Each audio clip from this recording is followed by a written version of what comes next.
Bueno, compañeros, ahora hablaremos del funcionamiento de uno de los tipos más usados de diseño de experimentos, que es el diseño completamente al azar o DCA. Este es el más simple de todos los diseños que se utilizan para comparar dos o más tratamientos, dado que solo considera dos fuentes de variabilidad, los tratamientos y el error aleatorio. Se llama completamente al azar porque todas las pruebas que se hacen se realizan en orden aleatorio. Además, solo considera un factor que afecta a la variable de respuesta.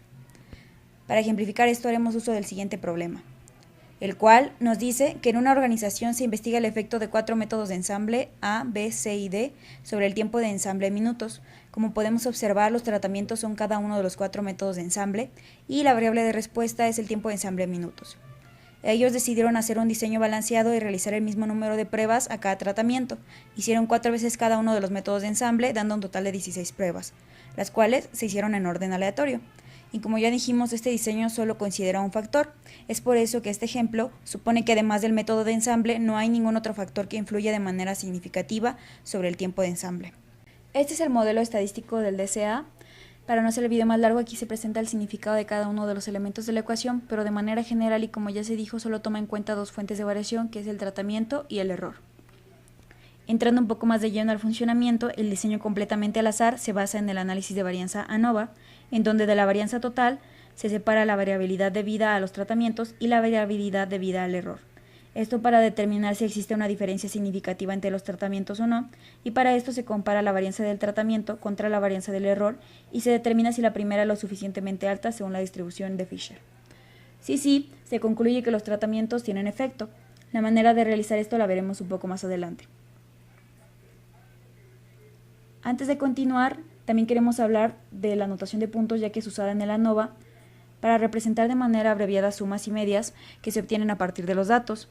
Las notaciones de interés son estas. Esta significa la suma de las observaciones del tratamiento I, esta la media de las observaciones del tratamiento I, esta la suma total de las mediciones y esta la media global o promedio de todas las observaciones. Como ven, es más fácil usar la notación que toda la expresión matemática. Prosiguiendo con el tema, en un diseño completamente al azar, la hipótesis nula es que los efectos de los tratamientos son todos iguales, mientras que la hipótesis alternativa es que hay al menos un efecto de tratamiento que es diferente a los demás. Haciendo referencia al ejemplo, la hipótesis nula nos diría que todos los métodos de ensamble generan los mismos tiempos en promedio, y la hipótesis alternativa nos diría que al menos un método de ensamble es más o menos eficiente que los demás. El objetivo de la ANOVA en el DCA es probar la hipótesis de igualdad, o sea, la hipótesis nula. En forma equivalente podemos decir que la hipótesis nula es que los efectos de los tratamientos sean iguales a cero y la hipótesis alternativa es que, por lo menos para algún tratamiento, el efecto sea diferente a cero. Para el análisis de varianza se construye una tabla de ANOVA y se comparan los datos. Esta tabla tiene varias columnas, lo que es la fuente de variabilidad, la suma de cuadrados, grados de libertad, cuadrado medio, estadístico de prueba y valor P o significancia observada. El chiste es ir realizando estas operaciones para al fin llegar a las últimas dos columnas, donde estos valores se comparan con otros para ver si se rechaza la hipótesis nula o no.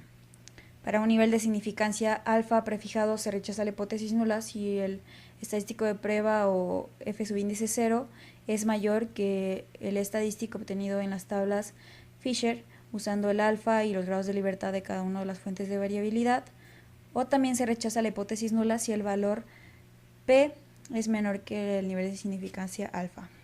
Continuando con el ejemplo, vamos a elaborar la tabla ANOVA para poder dar respuesta a si existen diferencias entre el tiempo promedio en minutos de los diferentes métodos de ensamble. La tabla se puede hacer de forma manual, resolviendo cada una de las operaciones, como aquí se puede ver, o de manera más simple, usando un software como Minitab.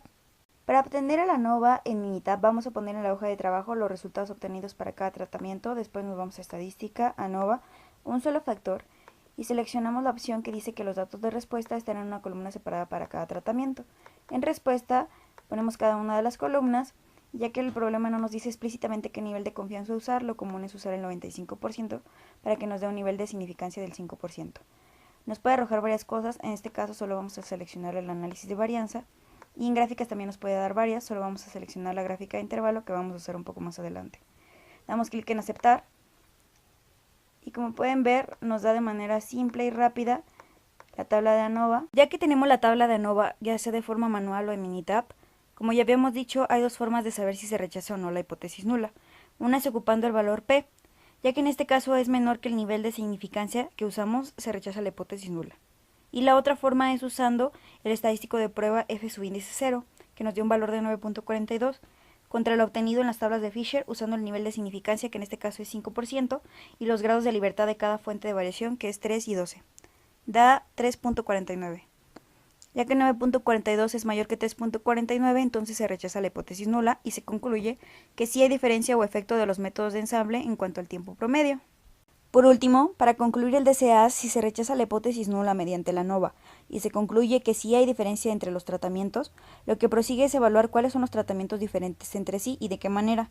Para eso nos pueden servir los gráficos, como este gráfico de intervalos de confianza, que resultó del problema. Nos muestra que el método A es diferente del método C y D, ya que no se traslapa, y el B y C también lo son.